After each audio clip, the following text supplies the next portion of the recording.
Okay. The story of my lesson is going to be on cattle. We like cattle. We've grown cattle. We've showed cattle. And cattle are just like any other animal. You can create a human bond with a cow. They're very loving. We used to show cows,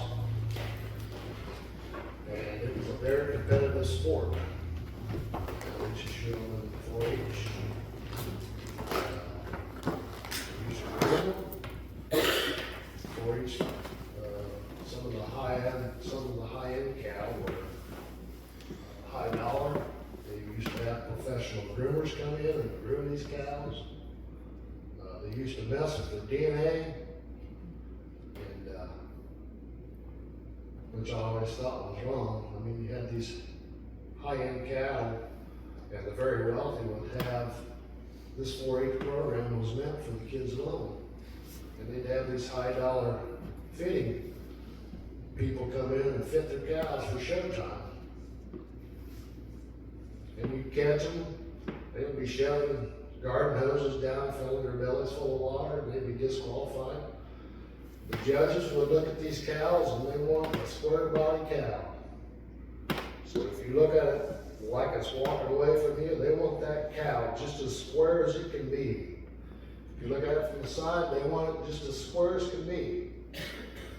And you can do a lot. You can do a lot with the hair of a cow. And the wealthy would make these refrigerated cattle yards and raise them cows in refrigerated cattle yards just to keep the hair on.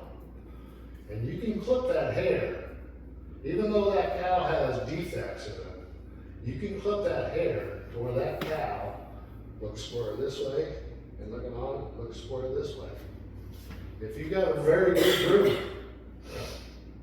but so all the show products that go on to a cow that goes into a show ring all has to be taken off of it, because on a cow hair, that's how a cow alleviates some of the body heat.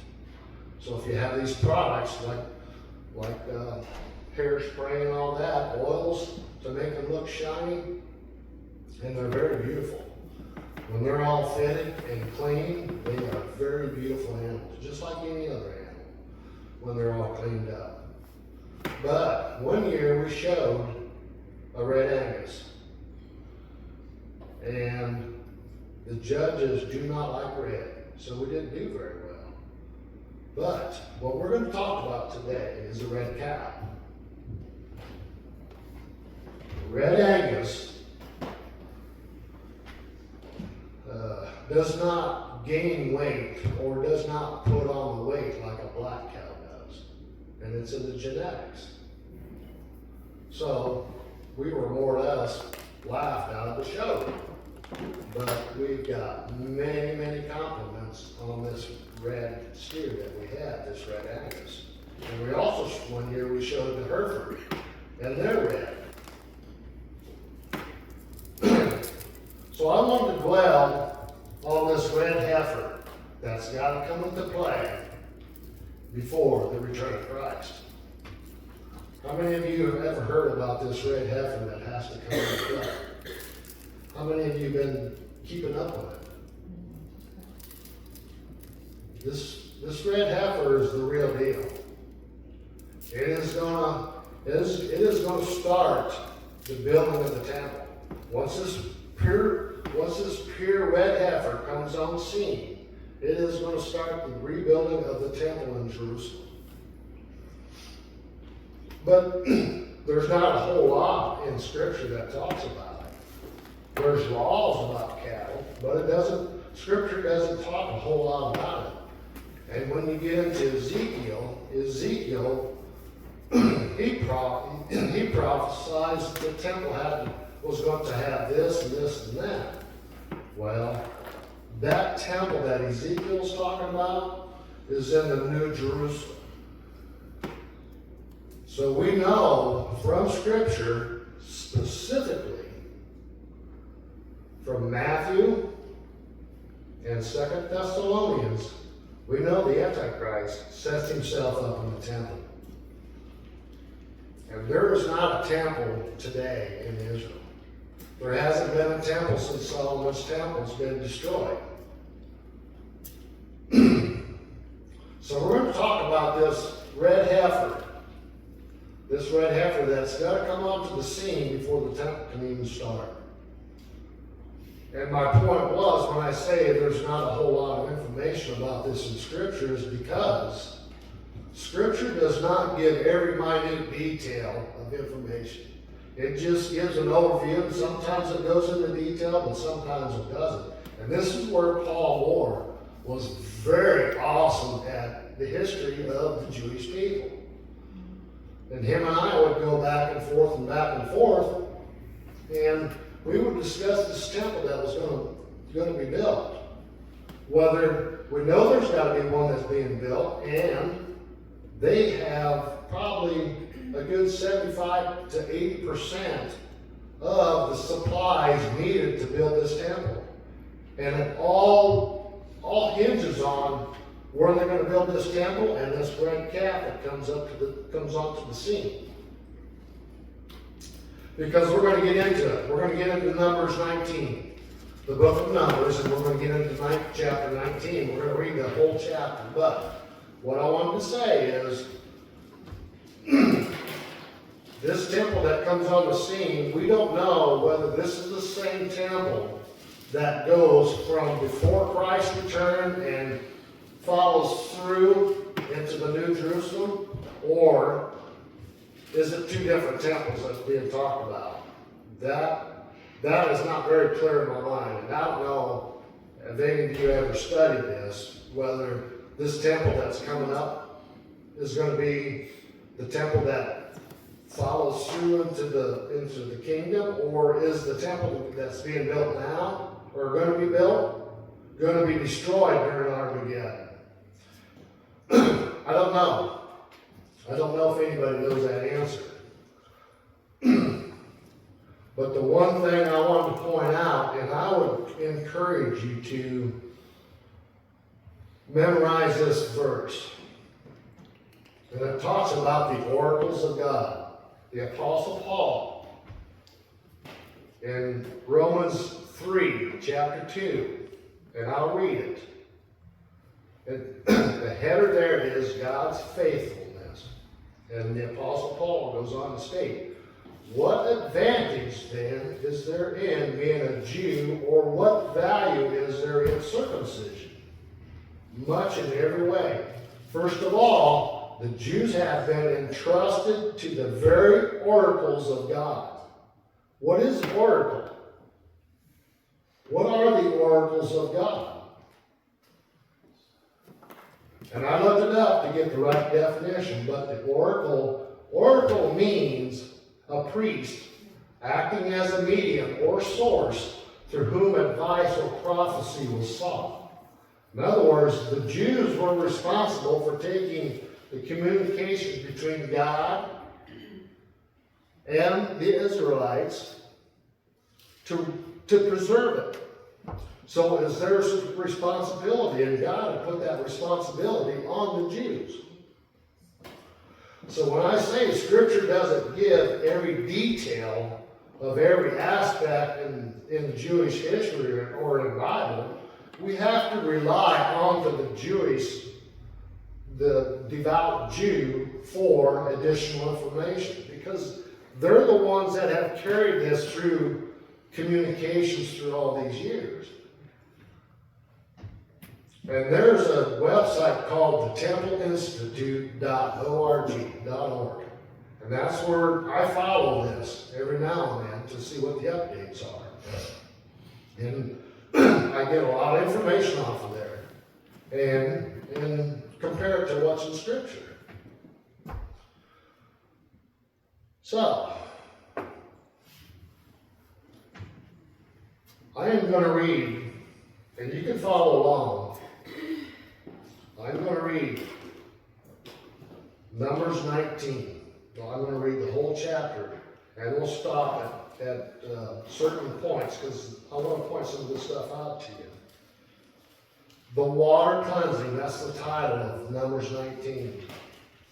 The Lord said to Moses and Aaron. Who's Aaron? Moses' brother. This is the requirement of the law that the Lord has commanded. Tell the Israelites, in other words, Moses, tell the Israelites. Isn't Moses an Israelite? Isn't Moses and Aaron an Israelite? Yeah. But he's commanded to tell the Israelites. In other words, this is key here, because Moses is part of the Israelite people, but he has to go tell the Israelites. In other words, tell his own people. Why did God say, tell your people to bring me this, and command them to do that? But God says, he said, certainly tell the Israelites. Okay, what is an Israelite?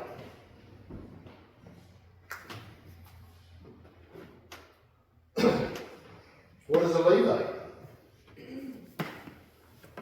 What is a Hebrew? What is a Jew? Are they all the same? Well, Levite is an Israelite, but an Israelite isn't necessarily a Levite. Very good. But all the others are the same. Very good. Hebrew, if the Bible mentions the Hebrew, it's old language back in the day of Abraham. Abraham come out of the land of, can't remember it, but they spoke Hebrew. Israelite is called an Israelite because of Jacob. God changed Jacob's name to Israel. So they're called Israelites, but it's the same people. A Levite is God hand-picking somebody that would be a priest over the temple out of the 12 tribes. So they're all people. And like Chondra said, an Israelite can be a Levite, but a Levite can be an Israelite, but an Israelite cannot be a Levite unless he's handpicked by God. So the Levites, they never got any part of the promised land. Their only job was to take care of the temple and its functioning and the care of the people. But they're always with the Israelites, if that makes any sense.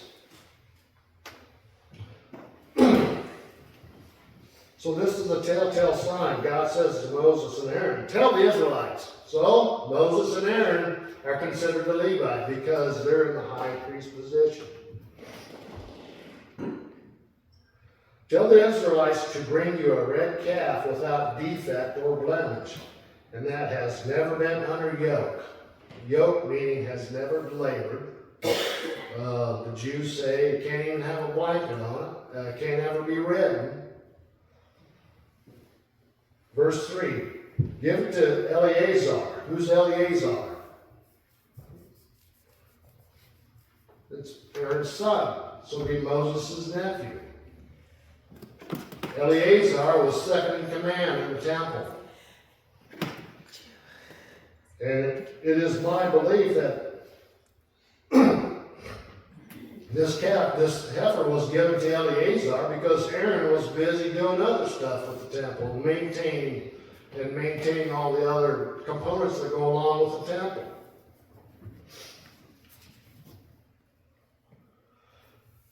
Verse 3, give it to Eleazar. The priest is to be taken outside the camp and slaughtered in his presence. Then Eleazar, the priest, is to take some of its blood on his finger and sprinkle it 7 times toward the front of the tent of meeting. Remember we had this study on the tabernacle a year or 2 ago? Where's the tent of the meeting at? It's part of the tabernacle.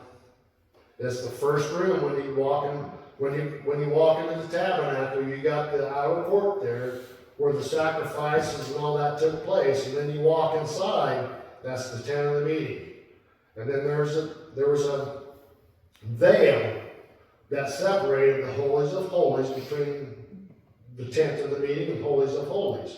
And the high priest could only go into the holies of holies one time a year. And when Christ was crucified, that veil split in two. and which open it up, which signifies we have all the access to God now. We have everything. Everybody got the same access to God as Jesus did. So that was the tenth of the meeting. While he watches, the heifer is to be burned, its hide, flesh, blood, and offal. That means everything. In other words, you kill it, drain the blood out, and throw it on the pit.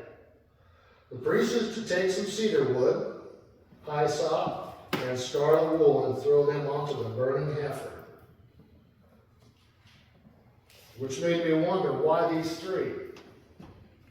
Why the cedar wood? Why the hyssop? And the scarlet wool? We know the scarlet wool is red, and it signifies the blood of Christ. But why hyssop? Have you ever smelled hyssop? Ever tasted it? I haven't either, but it looks like lavender when it's in full bloom. And it smells wonderful, I guess. It symbolizes purity and, I can't remember the other word, but purity too. And I guess it's very bitter if you want to turn it into a tea. Very bitter. But I guess it's a very medicinal herb. They've used it for healing for years. And by the way, if anybody got input or questions or anything, just butt right on in. But the cedar wood I couldn't quite understand. We've burnt cedar wood before. It smells, it's got a sweet smell to it, kind of like hickory. Maybe God liked the smell, I don't know what the connection was there. But anyway, after that, the priest must wash his clothes and bathe himself with water. He may then come into the camp, but he will be ceremonial unclean till evening. The man who burns it must also wash his clothes and bathe with water, and he too will be unclean till evening. A man who is clean shall gather up the ashes of the heifer and put them in ceremonial clean place outside the camp. My question is again, why outside the camp? Why isn't it stored in the temple? Well, I don't know. And I don't know if I'll ever know, but it had to be, I don't know if it was to keep from everybody from getting access to it or what, I don't know. But that's questions that I've got. This shall be kept by the Israelite community for use in water of cleansing. It is for purification of sin. The man who gathers up the ashes of the heifer must also wash his clothes, and he too will be unclean till evening. This is the Ken. Well, I was going to say that this might be because he gave all these rules and regulations to see if they would follow them. If you follow this exactly, then I know that you're following me. It's like he told Abraham, I want you to go kill your son. And Abraham got up and went and did it. He went to do it, Yeah. Just, how much do you obey me? Now that's what I think. A lot of these silliness, what we consider silliness, is why this, why this, why that, It's to see if they would do everything that they were supposed to do, but that's my opinion on it. Yeah, and I've often thought about that.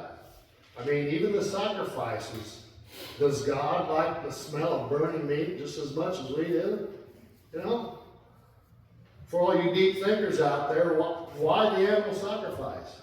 If you put a slab of meat on the pit, it smells awesome. Yeah, but have you ever, you've done it, I know that, have you ever heard a complete cow with all the gross stuff and it doesn't smell that good? Yeah, and then I've often thought about they was to separate it and save the ashes. Well, how do they get the ash? How do they separate the ashes from the animal versus the wood that's burning it? Was the animal elevated on they probably didn't have metal back then, metal grates. If they had it elevated, it'd have to be something that couldn't burn. Maybe it was rocks, I don't know. But these are some of the questions that I think about when I'm reading this stuff, but how do you separate the ashes between the wood and the animal, you know? How do you know you're not getting wood ashes and mixed in with the animal ashes? But anyway, the kicker here is this will be a lasting ordinance, both for Israelites and for the aliens living among them. This is a lasting ordinance. And it still holds true to this day. But if you get on this Temple Institute website, they say there hasn't been a heifer burnt since the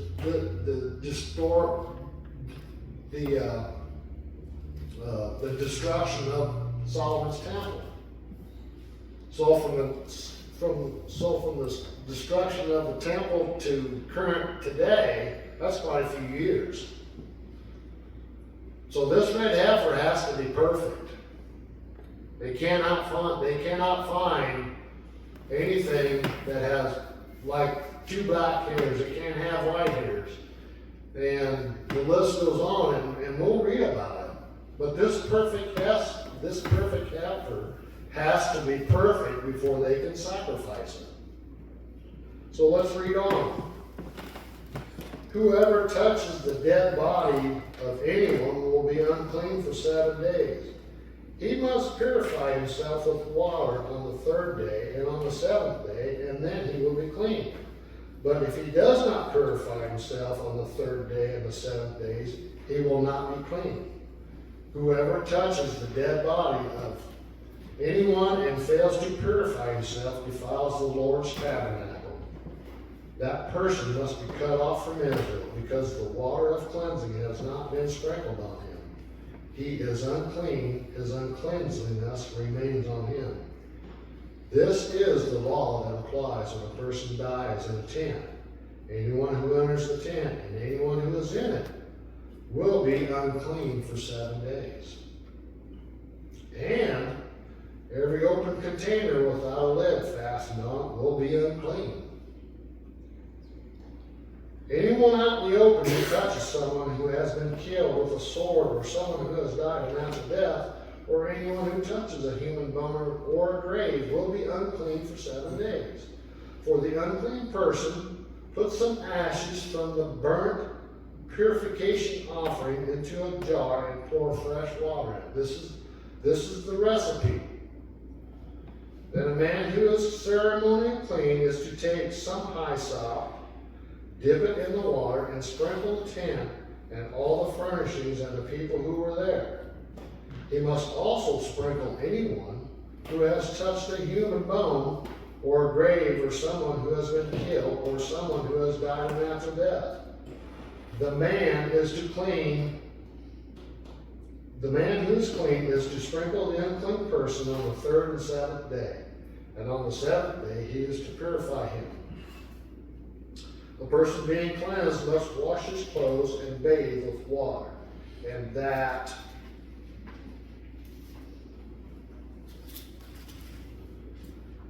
evening he will be clean. But if a person who is unclean does not purify himself, he must be cut off from the community. So this is very important. In other words, if you're cut off from the community, you can't come back into the camp. You're out there in La La Land. I mean, you're out there wandering by yourself. The water of cleansing has not been sprinkled on him, and he is unclean. This is a lasting ordinance for them. And these devout Jews to this day still believe that. This is a lasting ordinance. The man who sprinkles the water of cleansing must also wash his clothes, and anyone who touches the water of cleansing will be unclean till evening. Anything that an unclean person touches becomes unclean, and anyone who touches it becomes unclean till evening. So it was very crucial to follow this, but why? Why did the Jews want to build a temple? That's my question. Why do we need a temple when Jesus Christ has already been crucified and paid for the sins? Why do they want to sacrifice? Why do they want to start the grain sacrifice and the money sacrifices and all that. And go ahead. I was just saying, the question is why do Jewish people want to build the temple and do all these great sacrifices and stuff? Yeah, Well, they didn't believe that Jesus was the Messiah. that's true. That is very true. But according to us, Jesus was the sacrifice, the ultimate sacrifice for sin. So, where was I headed with this?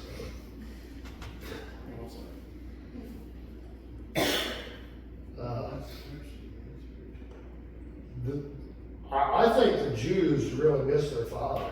Because remember back in, what's the difference between a tabernacle and a temple? Does the tabernacle move? And Tabernacle's mobile. Tabernacle's mobile and temple is permanent. They both do the same function.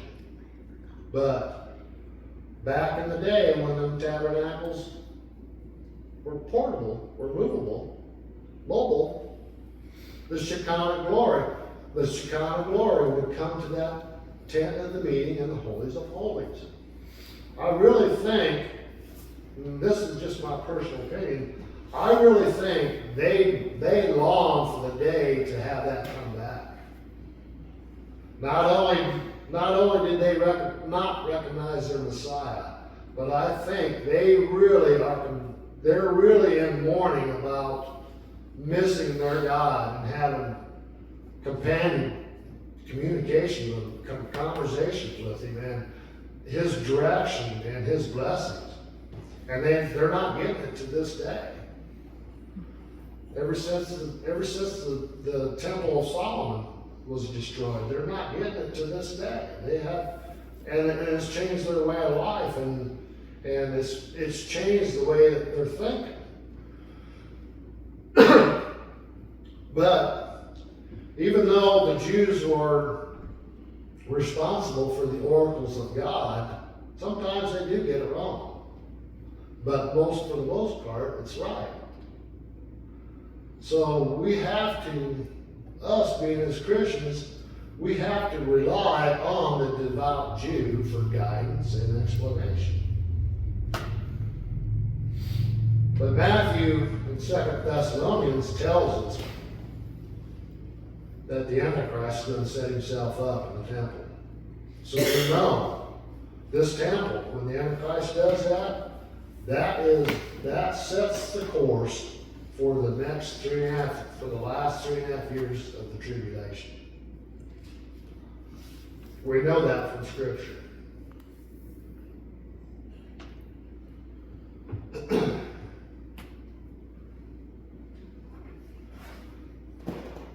Christ was the atonement for sin. 1 Corinthians tells us that. The Apostle Paul says, don't you know that you yourselves are God's temple? We are God's temple now. It isn't this church, and it isn't any other church around this country. It is us. It's us people. We are the temple of God right now. He goes on to say, if anyone destroys God's temple, God will destroy that person. What's that tell you? It tells you if anybody commits murder, God will destroy that person. For God's temple is sacred, and you together are that temple. We are God's temple right now.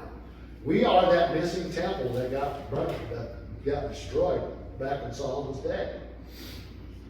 Apostle Paul also goes on in 2 Corinthians. It says, do not be yoked together with unbelievers. For what do righteousness and wickedness have in common? Or what fellowship can light have with darkness? What harmony is there between Christ and lawlessness? Or what does a believer have in common with an unbeliever? What agreement is there between the temple of God and idols? Here it is again. For we are the temple of the living God. As God has said, I will live with them and walk among them, and I will be their God, and they will be my people.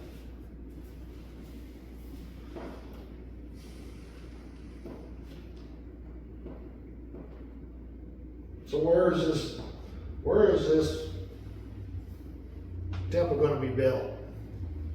Where do they want to build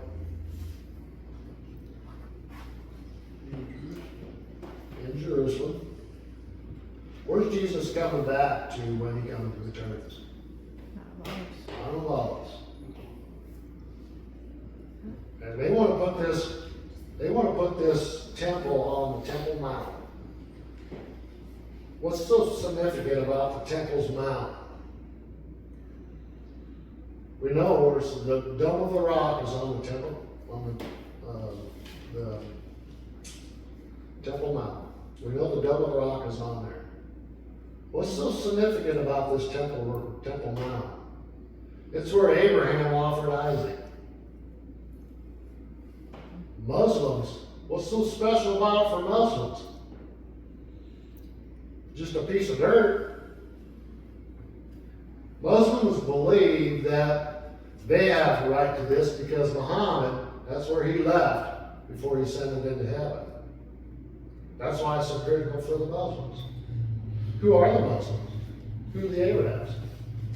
Remember, Abraham had 2 sons. And then Sarah died, and Abraham got married again. Her name was Keturah. And then Abraham had another 6 sons with her. But God promised them 6 sons. They wouldn't have any land, but they would own wealthy portions of the country. But they were not entitled to the land.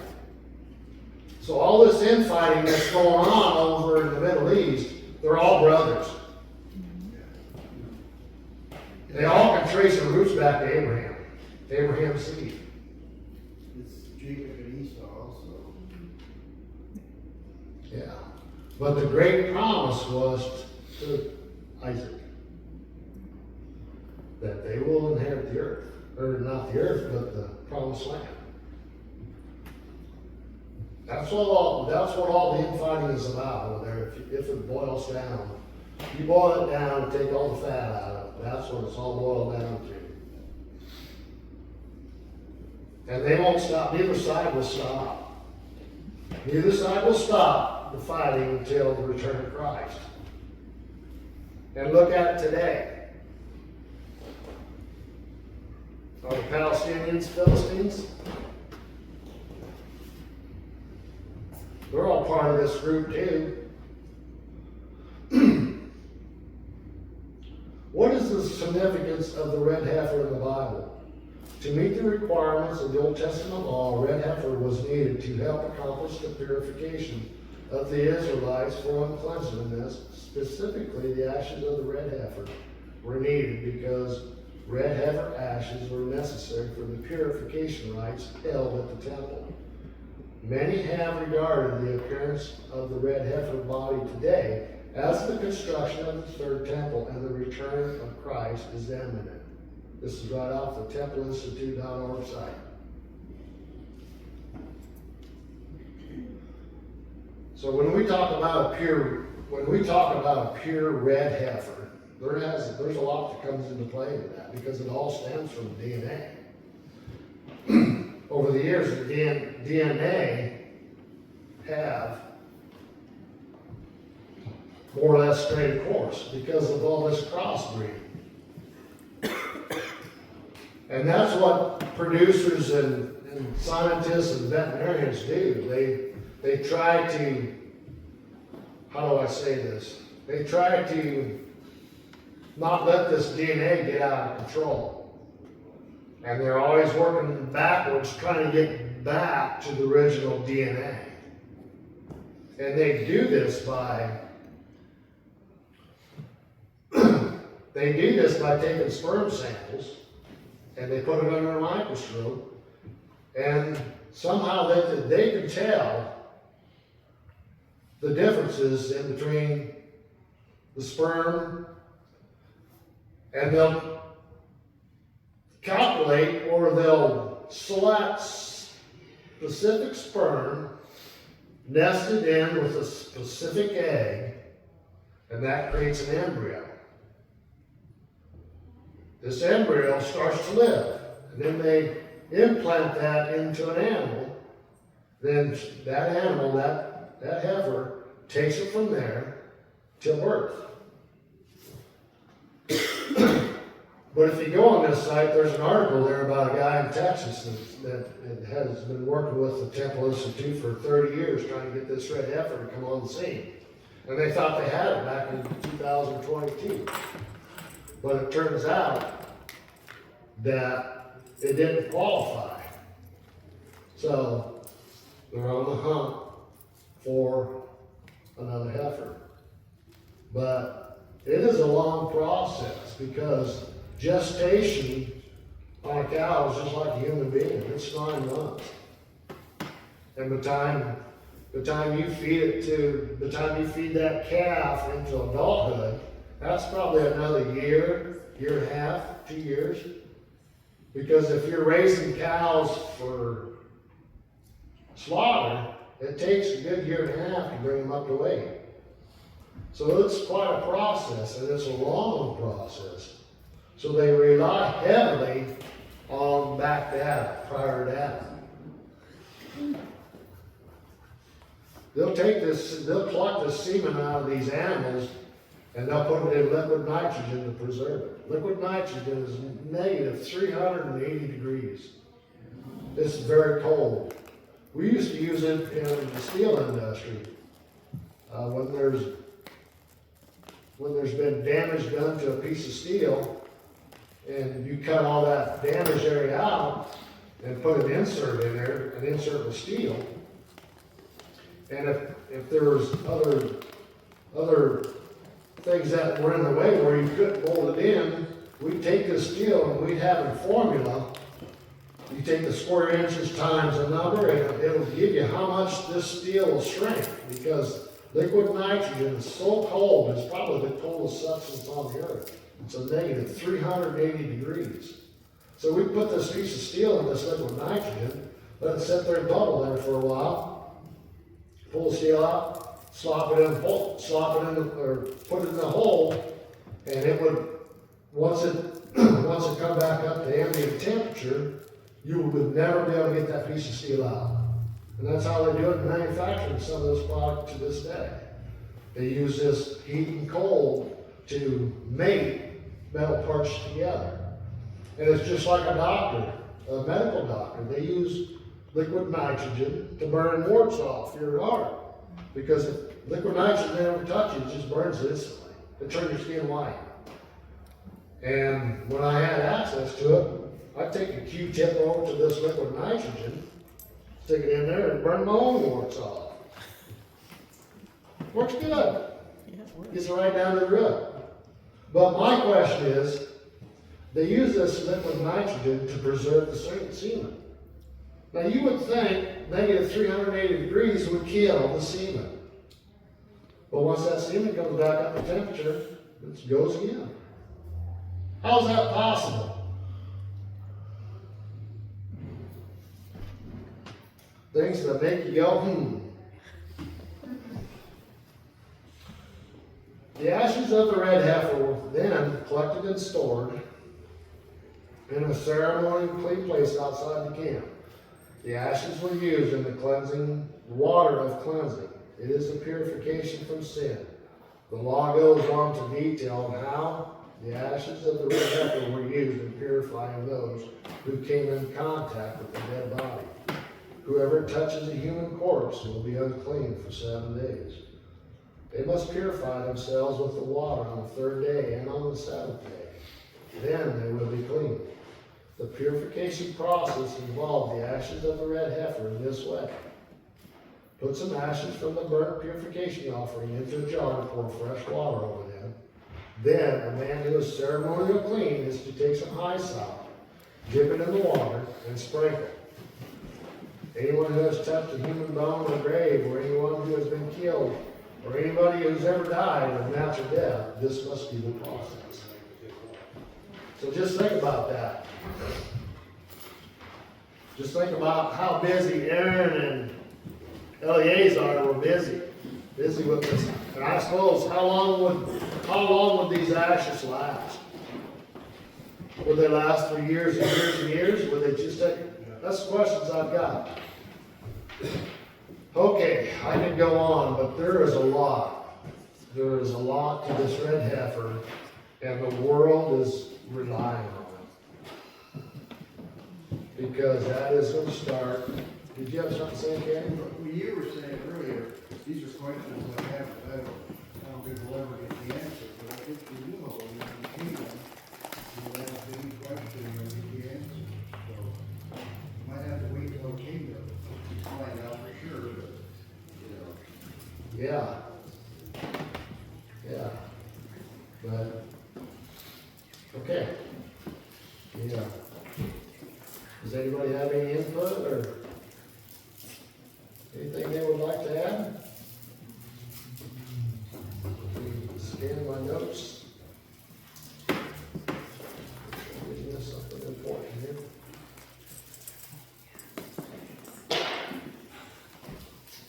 What's a kosher animal? We all know that, right? It's a split hoof, an animal that chooses cud. Why? My question is, why did God create an animal to choose cud? A cow has two stomachs, and it chooses cud. So what's the big significant deal about chewing the cud? And I've read, and I understand it.